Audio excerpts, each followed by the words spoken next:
hamye ibirindiro mu iterambere ryawe ndetse n'abagutuye igicumbi cyo kubohora u Rwanda karere keza kandi Intwari Sacco Gicumbi ni ikigo cy'imari gifite amashami kuri buri murenge igize akarere ka Gicumbi uko ari 21.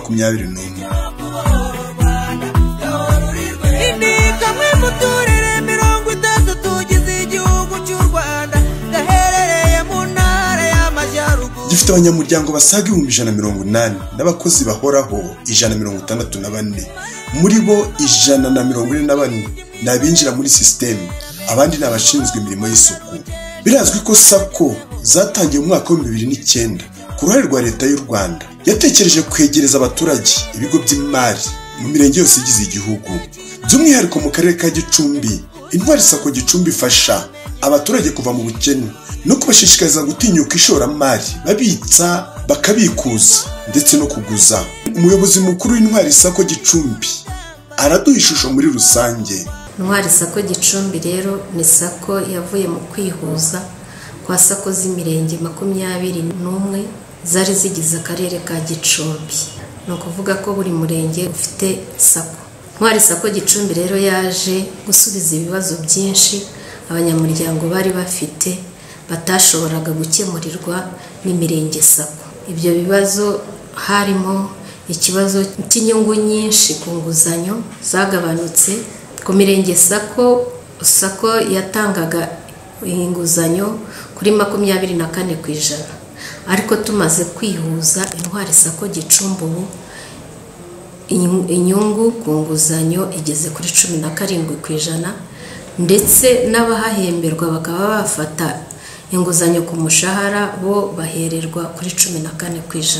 Cya kabiri yaje gukemura no gutanga inguzanyo nyinshi. Imirenge Sacco ntabwo yari ifite ubwizigame buhagije bwo guha umunyamuryango amafaranga yose yabasabye ku nguzanyo, ariko ku rwego rw'akarere amafaranga umunyamuryango yasaba ayo ariyo yose ubu ngubu tugeze kuri plafo ya $300,000 ku muntu. Ayo rero asaba yose arayabona kubera bivuye muri uko kwihuza kw'imirenge Sacco. Ikindi ni uko umunyamuryango bititawe naho yaba yarafungurije konti, aho ageze hose mu karere ka Gicumbi arabitsa cyangwa akabikuza. Iyo yaba ari umunyamuryango wafungurije muri Byumba, iyo ageze Icyumba cyangwa Bukure cyangwa Manyagiro arabitsa akabikuza. Ushinzwe imari, ubuyobozi n'abakozi Bwana Musabende Felix aratwereka uko imikorere n'imikorane ihagaze mu bakozi n'uburyo bw'imicungire. Dusigaye turi abakozi 164 bo muri bo 144 nibo bashobora kwinjira muri system, ko dufite n'abandi badufasha mu mirimo itandukanye, harimo nko gukora isuku. Abakozi bakoraga mbere bari bafitanye amasezerano n'icyahoze ari umurenge Sacco, ariko ubu bari kugirana amasezerano n'ikigo gishyashya cya Intwari Sacco Gicumbi, aho muri bimwe bagenerwaga nk'abakozi bazindukira ku murimo buri munsi byabashije kugenda byabashije kwiyongera. Tujya dufata umwanya tukagerageza gusura amabranche kuko mu mikorere n'imikoranire ya Intwari Sacco Gicumbi icyicaro gikuru n'amashami tujya tugira umwanya tugahamagara abakozi batandukanye, abashinzwe amashami, abayobozi b'amashami, abashinzwe inguzanyo ku mashami, abakontable ku mashami, bakaza hano ku cyicaro gikuru tukaganira ku mikorere n'imikoranire, tukareba ibyo bagezeho, tukareba aho duhagaze, tukareba ndetse tukarebera hamwe naho icyerekezo cy'ikigo kituganisha. Noneho natwe nk'abayobozi bakuru ba Intwari Sacco Gicumbi ntabwo twicara mu biro gutyo ngo, natwe dufata umunsi tugafata umwanya tukagenda tukajya kuri tere, tukajya iwabo mu mashami, tukareba uko ibintu bimeze, tukareba uko bari kubishyira mu bikorwa. Madamu Bakahirwa Donata ushinzwe inguzanyo aratwereka uburyo batanga inguzanyo kandi bakaba bageze hashimishije. Mu murenge Sacco mbere uko twakoraga inyungu yari ndende, ubundi twatanga inguzanyo ku nyungu ya 24, ariko ubu ngubu aho bahuje sako tukaba Intwari Sako Gicumbi inyungu yaragabanutse, ni uguhera ku nyungu ya 18 ukagera ku nyungu ya 19 bitewe n'inguzanyo ugiye kwaka. Mu birenge hasi aho ari yarazamutse kuko iyo kubera ko sako zimwegereye bitamusaba ibirometero birebire kugira ngo abe yaza kubitsa amafaranga ye. Amafaranga aba yakoreye yari yose, yahinga, yaba yagemuye amata bakamuhemba yose ayabitsa kuri sako. Tuvuge niba avuga ati ngiye gusevingira wenda Minervari, arayabitsa ayo mafaranga yagera ya Minervari, noneho akazayabikuza akaba yajya kwishyurira umwana we. Ashobora no kudakoresha ubwo buryo bwo gusevinga, akaba yakwaka inguzanyo. Wenda uretse no kugura inka n'ibyayi barabigura. Abacuruzi bafite igishoro kinini na babandi bo hasi ntabwo twabibagiwe. Ushaka 100,000 turabimuha, ushaka 50 turayamuha, yaba miliyoni 5, miliyoni 50, bose amafaranga turayabaha. Ni ukuvuga ngo ntabwo birenza icyumweru utari wabona amafaranga yawe iyo wujuje ibisabwa byose. Twafashe umwanya wo gusura amashami yose agize Intwari Sako Gicumbi uko ari 21, imwe ku yindi. Dusanga abakozi bafite imitangire myiza ya serivisi, kwihutisha akazi, kwakira neza ababagana kandi ku gihe. Aha rero twaganira namwe mu bayobozi bayo mashami, tutibagiwe n'abakozi bakoreramo. Imbere tugikora mu buryo bw'amafishi, twari dufite abanyamuryango bari mu 4,000, ariko bariyongereye kugeza ubu turi hafi kuzuza 8,000. Ugereranyije rero n'abaturage b'umurenge wa Rushaki bari mu 14,000, numva ko abantu bakuru benshi bagejeje imyaka yo kugana ibigo by'imari bafite amakonte muri Sako. Dutanga inguzanyo zabaye nyinshi kuko twarihuje duhuza n'imbaraga. Tukiri Sako twatangaga kredi yenda zigeze kuri miliyoni 10 muri Sako yacu, ariko aho twabereye Sako imwe ya Gicumbi ubu turi kugeza no muri miliyoni 200. Abanyamuryango nabo barabyishimiye cyane. Hari nk'umunyamuryango dufite watangiye afata 100,000, tujya muri Sako y'akarere yaramaze gufata miliyoni 10, ariko ubu ngubu yaje gufata miliyoni 50 kugira ngo ajya kurangura no mu Bushinwa.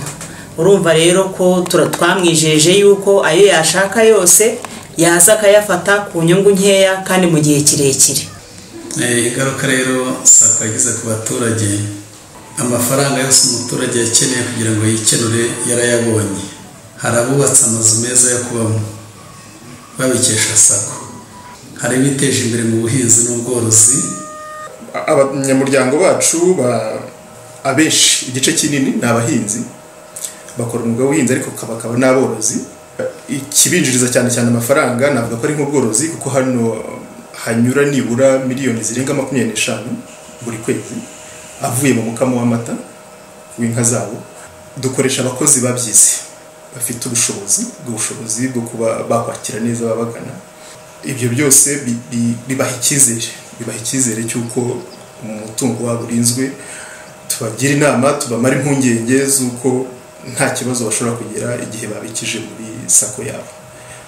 Hano muri Sako yacu ishami rya Manyagiro, mu rwego rwo kunoza serivisi nziza, ubundi buri wa mbere tugirana inama n'abakozi, turi kureba icyumweru cyashize, ese ntabwo serivisi zaba zaragenze nabi. Urabona uko nicaye hano muri office, hari kamera ituma nkurikirana n'igihe umukiriya yaba yaziye, ese bamutindije kuri gishe, ese byagenze gute. Ibyo nabyo uburyo bwa kamera butuma menya neza uko umuturage ari kwakirwa, ko ari guhabwa serivisi, niba ari nziza cyangwa ari mbi. Ikikwereka ko Sako ari igisubizo kuri rubanda nyamwinshi. Umubare munini w'abaturage mu mirenge yose igize akarere ka Gicumbi bazi kubitsa, kubikuza no kuzigama. Nitwa Nzayinderia wo mu Rubaya mu mudugudu wa Sheke. Mu by'ukuri Sako iza hano yakemuye ibibazo byinshi. Twabitsaga ibyumba muri Populaire, ikivuye nawe twajya kubitsa no kure, kuva hano ikivuye umuntu yavuga hano mu masaha 10 y'ijoro.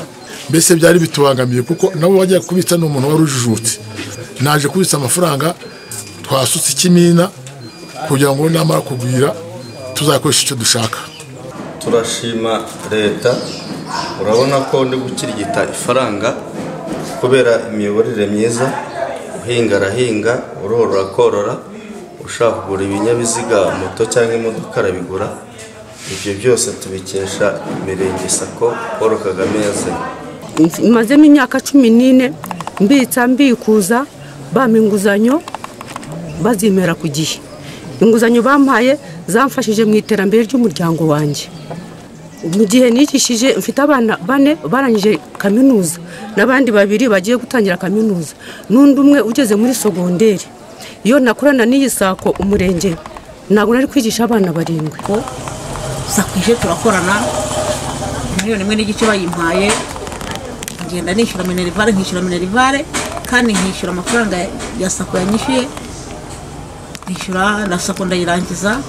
Nirangije ngerageza gukora uko inzu yari yanjye, mbese muri make nabanye nayo neza. Muri make abantu bayikoreramo nanjye nkagenda nkagishyira nkabati kumbonye akantu ndakagura gute, naba nkirimo amafaranga make nkayashaka nkayishyura, nkabona amafaranga vuba kuko igihe nyashakiye nkayabona. Ubwo nyuma y'iminsi 3 babaga bayampaye nanjye nkishyura icyo nkeneye kwishyura. Ariko ikindi cyiza none twashimye, ubu ngubu niba ngeze mu rugo mfite amafaranga kuri Sako njya kuyabikura bigakunda. Ndagujije amafaranga 100,000, hanyuma ngura amasaka y'amakoma nkajya ninika nkagurisha amamera, inyungu nubakamo ikiraro, hanyuma mbasha kubona inka yagira inka kuko nta bushobozi nifite bwo kubaka ikiraro. Nyuma rero mbonye ko bigenda neza ndongera ndaguza, nguza 150,000. Ubu nabyo ndi kugenda mbyishyura gahoro gahoro. Ikintu nshimira Perezida wa Repubulika, mu by'ukuri njyewe ndi umupfakazi wapfakaye mfite abana 5 kandi ari bato cyane. Umwana mukuru yari afite imyaka 9 ijya kuzura 10. Ubu uyu munsi bose babashije kwiga. Ubu umukuru ni umudaso ku rwego rw'akarere, umukurikira ni umucungagereza, umukurikiye ni umusirikare ari Mozambique. Abakurikiyeho 2 nabo ndi kugerageza ngo ndebe ko barangiza kwiga, ariko ahandi ndagerageza rwose kandi nishyura mituweli ku gihe. Ikindi nshimira Perezida wa Repubulika ni uburyo kibana dushyize muri Ejo Heza, nayo tuyicisha hano kuri Sako. Ubwo rero numva yuko hari icyo tumaze kugenda tugeraho tubikesha ubuyobozi bwiza.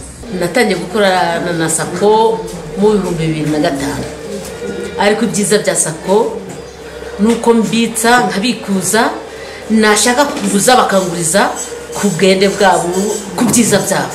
Nagurijemo amafaranga 100,000 ndagenda nguramo ikimasa. Ubu mfite inkikamwe ngahantu byagejeje. Ubu naje gufata nayo umukamo, ufata ifaranga ryawe aho kujya ngo uryirukanganira urijyana ahandi ukarizana hano kuri Sako no kwirinda gusesagura. Ngicyo cyo Sako idufasha. Shimira rero Perezida Paul. Natangiranye nawe muri 2009. Gufite na nimero ya hafi 95. Numva kuri mu bambere. Yego. Rero Sako nta kintu nayishinja kuko icyo gihe yasanze nkorana na Populaire, ariko nyuma ngiyewe nza nishimira hano ukuntu batanga serivisi nziza. Mva muri Populaire niyizera hano muri Sako. Genda natangiye kuguzamo kera, natangiye kuguza 1 miliyoni kuri 5 ariko barazinguza. Nagujijemo 100,000 ndangije ndabyishyura nguramo amatungo nuko yageze kugira ngo wenda amwe apfe, ariko pe amafaranga narayishyuye aramfasha, bakuramo n'umwenda n'abana bakabonamo umwenda. Mituweli se na mituweli ari nacyo. Ariko aho Sako ziziye 2009 twagiye twizigama, umuntu yabona 1,000 akakibitsa, yabona 2 akabibitsa, akazayabikura yageze ku mubare ashaka, akayakoza igikorwa kigaragara. Ngende umucuruzi w'amata, nakujijemo 6,900,000, bimfasha guhemba aborozi neza kandi nkabahembera igihe, kandi ayo mata ntwarira aborozi nkayabonaho n'akanyungu. Twasuye bamwe na bamwe twirebera ibikorwa bagenda bageraho umunsi ku wundi. Bwana Nsabimana Fidel utuye umurenge wa Giti wahereye ku busa, ubu ni umucuruzi ufite atelier ndetse n'ibyuma bisya, byose ngo abikesha Sako.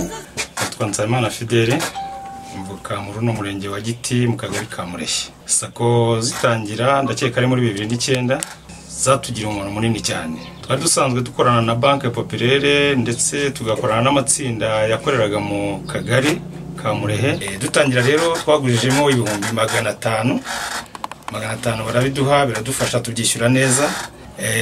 Bifite imikorere myiza cyane, imaze kutugeza kure hashimishije. Nyina nawe urabibona, dufitemo akabutike, dufitemo ibyuma bisya, dufitemo ibyuma bikora inzugi.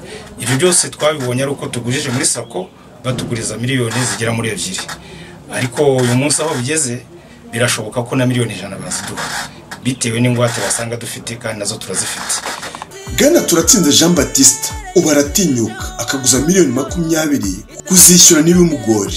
Natangiye kuri sako nguzayo ibihumbi 500, none uko tugenda tuzamuka iterambere rigenda riza tugeze ku rwego sako ishobora kutwizera ikatuguriza miliyoni 20. Muri izo miliyoni 20 nta kibazo tugira na sako tuzishyura neza, ibintu bikagenda neza. Bega muri make uyirebye ubona iterambere ririmo kuza ukurikije n'ibikorwa na Perezida wa Repubulika agenda tugezaho. Ntabwo twari tuzi ko dushobora kugera nka sako wenda hano mu murenge wa Giti ishobora kugera ku rwego byatuguze miliyoni 20. Madamu Murekatete Claudine utuye umurenge wa Muko ubakora ubucuruzi bwa alimentation, afite aho yavuye n'ahageze. Ninjiye muri sako nkirangiza kwiga icyiciro cya 2 cya kaminuza, nkorana nabo nzamo naka inguzanyo. Maje kwaka inguzanyo natangiriye ku bihumbi 300, ndatangira ndakora. Mu gukora kwanjye navuga ko n'Imana yabimfashijemo, ariko mbikesha sako. Bampaye amafaranga maje gutangira gukora, nakoraga alimentation, nkacuruza ibyayi n'imigati n'ibijyanye n'imbuto, wenda amavoka n'imineke kuko ari byo biboneka mu cyaro cy'inahangaha. Ndakora ngeze amahirwe birampira, bangiriye icyizere kuko nagiye nishyura neza mu nguzanyo zose bagendaga bama. Nabashaga kwishyura neza kuko narakoze mbona ko iterambere riri kuza. Ubu ngeze ku gaciro ka miliyoni 5. Kuko murabona umurenge wacu wa Muko uri mu mirenge iri kure y'akarere kacu, ariko tugerageza kuzana ibintu bitandukanye, ibicuruzwa bitandukanye kugira ngo abaturage bibashe kubegera. Rero nta handi tubikesha, iyo ntagira ubushobozi bwo kuba najya kwaka credit muri sako ngo baduhaye amafaranga, ntabwo ibintu naba mbigezeho. Dufite ubuyobozi rero ndashimira nyakubahwa wa Repubulika y'u Rwanda kuba ibyo bintu byose yarabidutekerereje afatanyije n'abaturage be ayobora. Bwana Nibizerwa Saidi Desire wo mu murenge wa Rwisigi watangiye akorera abandi yikorera imizigo, ubu ni indashyikirwa. Nk'iyo ni inzu yujuje ihagaze mu gaciro ka miliyoni 50. Nikoreraga imizigo ku mutwe, nkora urugendo runini cyane, mbana imizigo imurambi ahantu biti Humure nkayijyana Yaramba. Nahawe amafaranga agera ku 30 y'inkunga, mba kukwikorera amasaka y'amakoma. Guhari ryari niho muri 2003. Mba mbonye igishoro, ariko na sako biratangiye. Hanyuma maze kubona na sako natangiye nguza sako amafaranga agera ku 100. Buhoro buhoro nkagenda nyakoresha ngera ku rwego rwo kuguza amafaranga 500, mba kuri 500 ngera kuri miliyoni. Ariko ndushaho gukora, ubu ngeze ku rwego rwo kuba naguza miliyoni zirenga 30. Iyi nyubako rero mureba hano niyo ntahamo nujuje, ariko mbere aho nari ntuye naha hepfo muri Imigorora. Ibyo mbikesha imiyoborere myiza no gukorana na sako.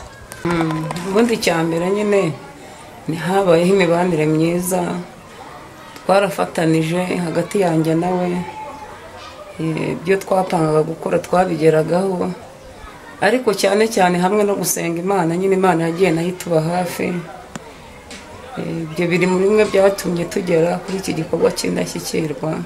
Manager turabashimira ko mwagiye mudushyigikira mu rugendo rw'iterambere. Dore cya gikorwa nakubwiraga naha kigeze ku musozo, kandi tuzakomeza no gufatanya kuko mfite izindi nzozi z'iterambere rirenzeho, kandi nzakora ku kigo cy'imari muyobora. Ntabwo izakomeza gutahaho moto, izatahaho n'imodoka, kandi nzabikesha byanze bikunze ikigo cy'imari nkorana nacyo. Natwe turiteguye rwose, tuzakomeza dukorane uwo mushinga w'imodoka uriya mwadushyikirije. Nabo turiteguye rwose kugira ngo n'ibicuba mujye mubitwara mu modoka nta kibazo. Madamu Muhawe n'Imana Adeline utuye umurenge wa Kageyo wahereye ku 8,000 acuruza udufungo tw'amakara. Ubu kubera sako afite butiki ihagaze neza, ndetse apakiza n'amakara imodoka nini. Bangurisha amafaranga niteza imbere, nacuruzaga amakara ndi 2019 mu dufaranga mbonye nushira mu kimina, ngeze aho nigira inama yo kuba nafunguza agatabo. Ubwo bangirira icyizere, babona uko mbitsa mbikuza, banguriza amafaranga, nibwo nagushinga butike. Niteje imbere, urabona ahantu ndi nahereye ku makara, n'ubu ndacyayacuruza.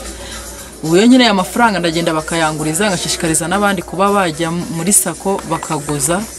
Ubu ntangirira ncuruza amakara, ni umufuka naranguraga icyo gihe waguraga 8,500. Imifuka 30 ndayirangura, uje akanyunguraho 500 ndayafata agashira, nkongera nkarangura ndi. Gane Yakaremye Vincent n'umugore we barashima sako, baratwirika aho bavuye naho bageze. Mbere yuko ngana sako nakoraga amandazi nyakorera mu rugo, ngakora nk'udufuka nka 2 kugeza uyu munsi. Rero ngeze ku rwego rwo kuba nafata 3 miliyoni muri sako kugira ngo nagure ubucuruzi bw'amata. Ubu rero ahangaha mu mbona haba harimo ibyo aborozi bagenda bakenera umunsi ku munsi, harimo indobo, harimo umuceri, harimo amavuta n'ikindi umuntu cyose yashaka akaza akagifata. Rero hagati aho ngaho sako imyaka tumaranye kuva 2018 kugeza uyu munsi, tusaba serivisi zo kwaka inguzanyo bakaziduha tukishyura. Rero ndashima sako ko hari aho yadukuye, hari n'aho itugejeje. Natwe inguzanyo baduhaye tukazikoresha dusenga Imana, ikadufasha tukayishyura neza, tuva kuri make tugenda tuzamuka mu ntera. Ubu nibura dusigaye tugira icyizere cyo gufata menshi. Umunyabugeni n'ubukorikori Bwana Nsabimana Dominique ukorera Gicumbi mu mujyi, aho ni mu murenge wa Byumba, akora imirimo y'ubudozi yahereye ku mafaranga 2,000. Uno munsi aratunze, arifashije. Ikirenze ibyo, atanga amahugurwa ku rubyiruko, akaruha n'akazi ku buryo rwateye imbere. Byose bikomoka ku buryo twagiye dukoramo ngo twazamutsemo, ariko twifashije ibigo by'imari. Muri ibyo bigo by'imari rero harimo ikigo cya sako. Sako niyo natangiranye nayo, n'ubu niyo tugikorana. Ibyo rero twarayafashe, hanyuma tuyafashe tuyakoresha neza, tunishyura neza, binadutinyura gufata n'ayandi, tumaze dukorana nabo kuva ubwo twagiye dukorana nabo. Naje ntangirira nyine kuri 0, ariko umaje kumenya kudoda ibintu byose, kandi nabasha nyine gukora nkabona amafaranga, nkaba nabasha no kwigurira nyine icyo naba nkeneye nagisabye. Nkaba naraje hano nje gukora stage, nta kintu na kimwe nari nzi. Naraje mekira byinshi, menya kudoda ibintu byinshi, nkadoda umwenda kabisa ukabona ari umwenda ushinguye mwiza cyane. Zere amanakazi, ubu ngubu ndamukorera akampemba, akampa amafaranga, nkajya no mu matsinda.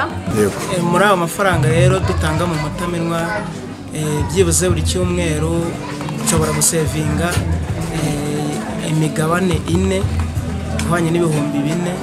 Ubwo muri kumva ko mu kwezi aba ari ibihumbi 28, ku mwaka 300 birengaho.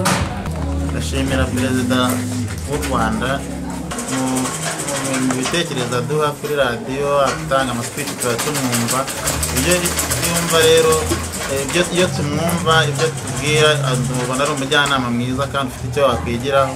Muri gahunda ya Made in Rwanda natwe tukaza turi imbere. Nk'ubuyobozi bw'akarere kacu ka Gicumbi ndabushimira, kimwe nabo bakorana, atwoherereza meya wacu, aribo bonyine n'abayobozi b'umurenge baradufasha, ndetse ubuyobozi bwose buratwegera bakadufasha, bakatugira inama, tukagira aho tuva n'aho tugera. Twasuye bamwe mu banyamuryango b'Intwari Sako Gicumbi ishami rya Rubaya, tureba iterambere bagezeho, batuye heza kandi neza, boroye kijyambere, abandi bihangiye imirimo ibyara inyungu. Mu by'ukuri sako natangiranye nayo igitangira kugeza n'uyu munsi ndacyakorana nayo, kandi imaze kongeza kuri byinshi, ari mu buryo bw'imibereho, kwigisha abana. Mfite abana 4 bose bamaze gusoza segonderi. Ibyo byose nabikoze mfashijwe n'inguzanyo nakoraga muri Tuvuge Sako Rubaya.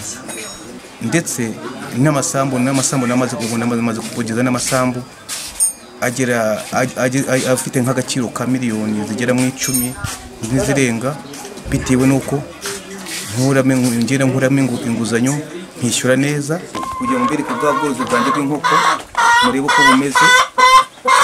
Ahangaha ni inkoko nkuru zitera amagi, hari ahandi nororeye izindi nkoko z'imishwi.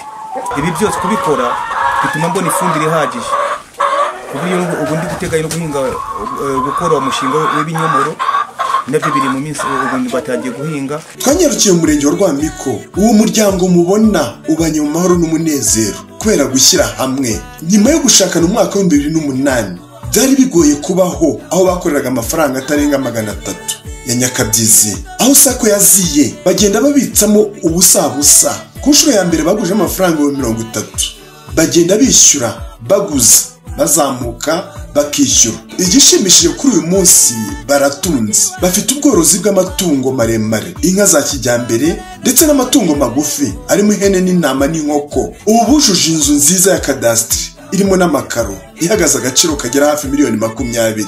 Bafite moto bitari kera, bafite indoto yo kugura n'imodoka. Byose birashoboka rero iyo utinyutse kuguza. Twaje gushinga urugo mu mwaka wa 2009, twacaga inshuro ariko tugashyira hamwe tukumvikana duca inshuro. Twatubonye nk'ahantu hari akarima tukajya inama tukaguza sako. Twamara kuguza sako tugashyira hamwe tukajya mu nshuro, ubwo yakoraga inshuro nanjye nkora indi, twarangiza tukishyura. Tugeze igihe turanabyara, tugeze igihe inzu twashakaniyemo irahirima, turapanga kubaka, turongera dukorana na sako, nibwo twahise twubaka iyi mureba. Ibyo sako yangejejeho, ntuye mu nzu nziza, mfite moto, mfite isambu, mfite amatungo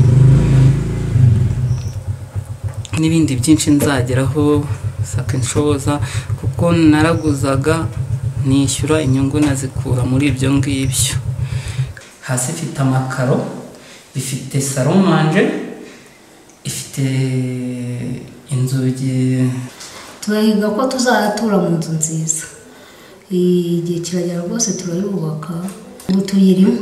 Turashimira Imana na leta y'ubumwe yaduhaye iterambere. Uwitwa Karengera Alphonse utuye mu murenge wa Miyove yabaye igisubizo mu murenge wose. Ni byinshi ashima. By'ukuri ndashimira Perezida wa Repubulika wadushyiriyeho amasako. No kuvuga ngo mbere amafaranga twabikaga mu mifuka yacu, rimwe na rimwe ibisambo bikatwiba bikadutera, tukabura uburyo tubika amafaranga. Ahantu habaga amabanke ni Igicumbi, kandi harimo urugendo rw'ibirometero byibuze nka 25 kugerayo. Byaratugoraga kujya kubitsa amafaranga, bigatuma rero tuyabika mu mifuka yacu cyangwa mu mazu yacu, ibisambo bikadutera bikayatwiba, ugasanga bidindiza iterambere ryacu. Rero ndashimira Perezida Nyakubahwa Perezida wa Repubulika Paul Kagame, ibyo tugezeho ubu ngubu tubikesha we, kuko sako badushyiriyeho twarazegereye tuziguza amafaranga. Uri kubona hano hantu nsanze nta kintu nari mpafite, bangurije miliyoni, ndagenda nguramo imashini imwe, hanyuma turayisudira, ariko urabona ko maze kugiramo imashini 3 zikora. Iyi mashini irabaza kandi kanasatura, iraturona, iriyo hirya igatobora. Ubwo ni ukuvuga ngo ni inyungu zaturutse kuri sako yampaye, kandi ni guteganya ko mu bikorwa byanjye bizaguka tukagera ku iterambere ryiza. Iyo ugeze Yaramba, aho ni mu murenge wa Nyanyenye, bakora imirimo inyuranye y'ubucuruzi, haba kuranguza imyaka, gucuruza iduka ndetse na kenkayori. Ibyo byose ni ukubera intwari sako Gicumbi. Ahandi ni ahanjye n'umuryango wanjye.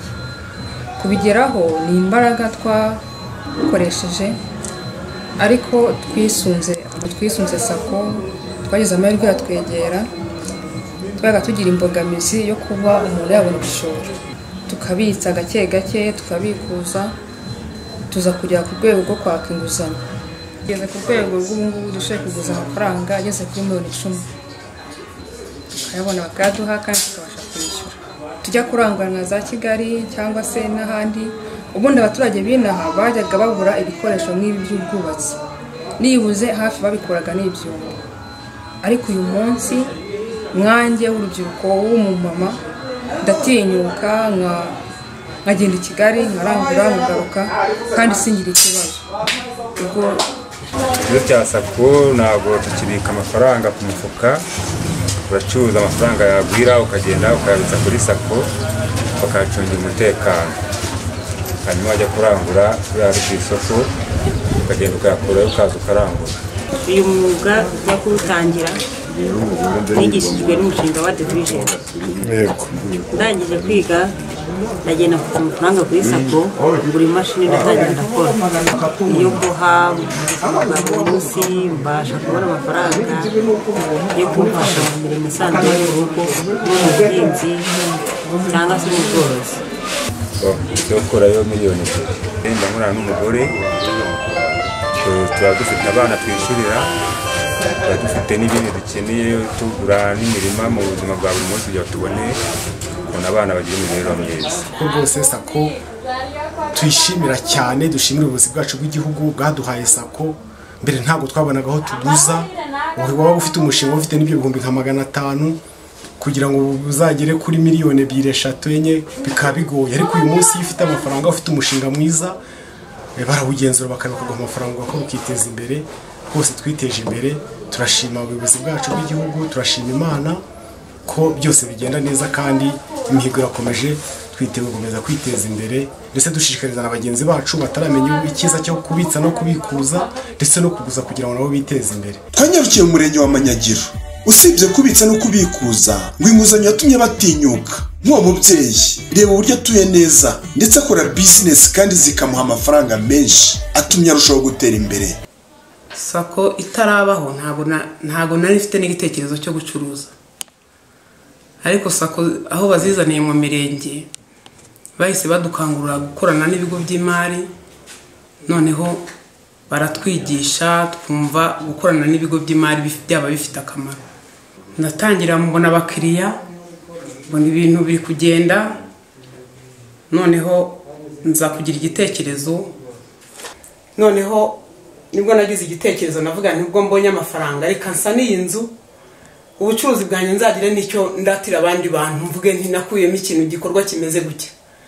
Ndayisana, ngura amabati, ngura inzugi, ngura amadirishya, ngura ibikoresho byose n'izi ntebe ndetse n'izo nashyizemo kubera inyungu nungukaga mu bucuruzi.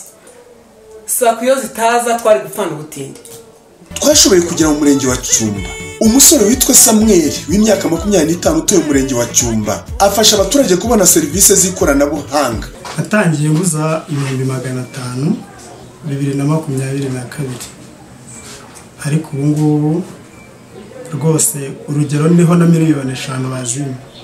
Dutanga serivisi z'irembo, iza Rwanda Revenue, izo mu nkiko, SMS, ndetse n'ubujyanama mu by'ubucuruzi.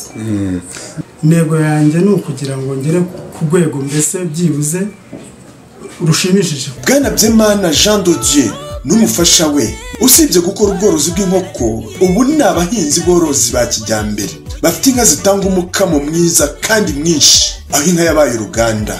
Ayo mafaranga nashoboye kuyakoresha mu buryo bwo kwagura no kongera amatungo.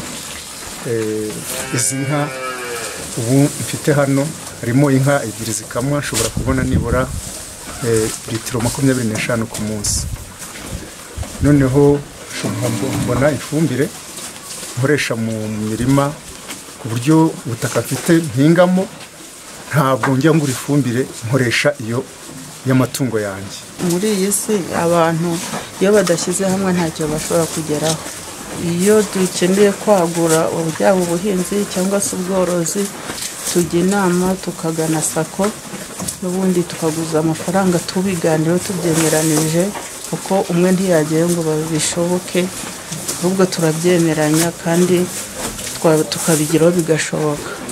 Twashoboye no gushyira n'ingufu mu bworozi bw'amatungo magufi cyane nk'inkoko, Ahangaha hari inkoko zigera ku 150 zigejeje amezi 4 ziri kwitegura gutera. Dufite n'ibindi biraro birimo n'izindi nto zujuje amezi, dufite inkoko 500.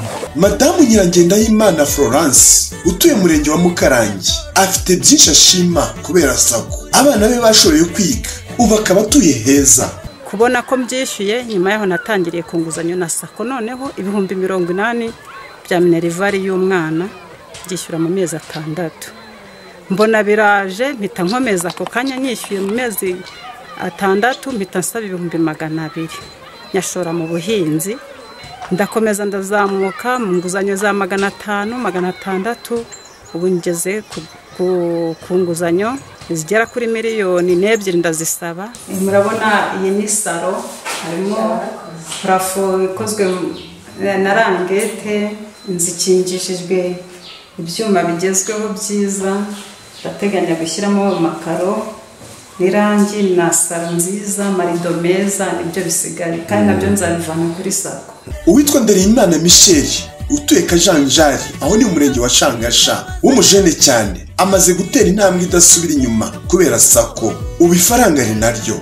Batangiye bampa inguzanyo y'ibihumbi 800 ndayikoresha yishyura neza, hanyuma bampa iya kabiri ya miliyoni 4 nazo ndazishyura. Nibwo natangiye rero ibyo nari mfite ndabyongera ntangira no kujya ndanguza n'abandi. Mfite intego yuko nagera ku rwego rurenze uru, kuko dukora muri santire ariko dufite ibintu bitugora. Ubwo rero niyo mpamvu ufite intego yuko nagera ku rwego wenda najya mbona uburyo nazana ibicuruzwa ku buryo bunyoroheye, kugira ngo nanjye mbone uko nabihera abandi kuri make kandi birushaho kugenda. Twageze mu murenge wa Bukuri aho usanga urubyiruko runyuranye rukora akazi k'umumotari kubera sako biteje imbere kandi bafite n'intumbero. Umuntu yamutse akaguza kwiteza imbere, tugati yanyu no kwiteza imbere.